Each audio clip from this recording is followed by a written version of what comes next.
We're getting answers for you. Cleveland 19 News at 10 starts now.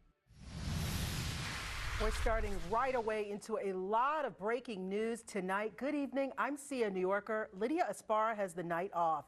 At least 14 people are dead and others are missing after tornadoes swept through the southeast today. Chris Martinez reports on the devastation they left behind.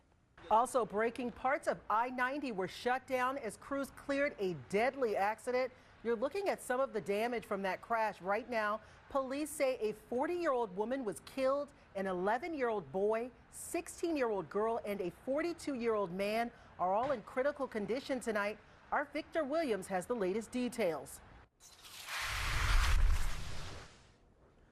More breaking news tonight. An appeal has officially been filed to reverse the firing of the officer who killed 12-year-old Tamir Rice. I talked with Lohman's lawyer earlier today, and he says his client hasn't done anything wrong. I spoke with Lohman's attorney, and he tells me they plan to file a brief in the next few weeks that will support his application to appeal. You can count on Cleveland 19 to keep you updated on this story. A neighborhood crime alert right now. Police just arrested an 18-year-old for murdering another teenager earlier today. We're told police got a report of shots fired just after midnight. When they got to the scene at 78th and Woodland on Cleveland's east side, they found the teen on the ground with several gunshot wounds. Officers gave first aid until paramedics rushed him to University Hospitals, where he was pronounced dead. Police think it was a robbery. Some East Side apartment residents are still struggling after their apartment building caught on fire and then the roof blew off during a windstorm. Cleveland 19's Denise Zarella is working to get answers for those residents. We reached out to AZ Management for comment on what they are doing to help those displaced tenants, but so far we have not heard back. Live from Cleveland's News Center. Driven by Don Joseph Toyota in Kent. This is Cleveland 19 News. An elderly man is charged with DUI in a crash last night in Ashland. Here we have a multiple vehicle accident. The Highway Patrol tells us the 77-year-old crashed into a line of cars stopped in traffic on Route 42. 3 people have minor injuries. The driver's blood alcohol level was .09. He'll be in court next week. The crash shut down Route 42 for almost an hour. Now your first alert forecast, certified most accurate.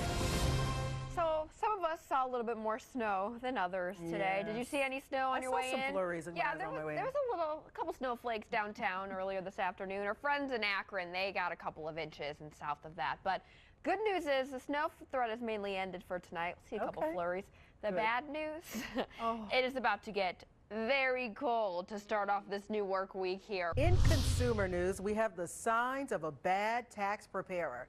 The U.S. Justice Department has banned hundreds of phony tax preparers, but many are still operating. Before you hire someone, ask for their tax ID number. If yours doesn't have one or won't share it, don't hire them. And if they base their fee on the size of your refund, do not use them. Another red flag, asking you to sign a blank return. Always check it line by line before you sign. The murder trial of Anaya Day Garrett started this week, and there's been a lot of emotional testimony, much of which is hard to hear. Her mom and mom's boyfriend are charged with the 4-year-old's death. It's clear prosecutors want both adults to be held responsible and pay the price.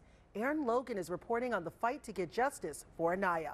We're still waiting to hear if Day or Lewis will take the stand at some point. The trial is scheduled to resume tomorrow morning. Thanks to a group of elected officials, police mini stations could be coming back to Cleveland. This week, I sat in on a special meeting to discuss the pros and cons. When it comes to hiring the disabled, Ohio has a poor track record. Governor Mike DeWine making it a focus of his administration to improve on it. In a story you'll only see on Cleveland 19, Shannon Hauser introduces you to one family who is breaking barriers for their son with special needs. Mark your calendars for March 10th because in 1 week, it will be time to set our clocks ahead for daylight saving time. Doctors say losing that hour of sleep is a health alert for some.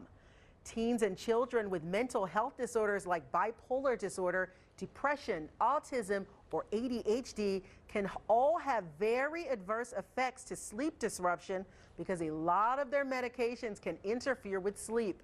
Doctors recommend checking to make sure dosage schedules and amounts are properly followed and taking away cell phones, tablets, TVs, or games at bedtime.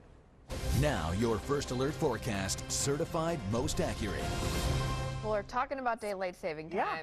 Feels like spring should be here, but it doesn't actually feel like it. spring at all. It actually feels more like January out there right now. Yeah. The snow moved in earlier.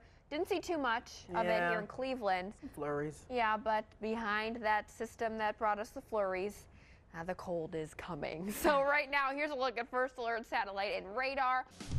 Coming up next in sports, the best college team in town that you've probably never heard of. Mark Schwab has that story coming up. That's unbelievable. They just win that Horizon League tournament every year. Sometimes it's by one stroke, and sometimes they just blow away the field. Yeah. They have got a thing going there. I like that. That's good. We'll be right back.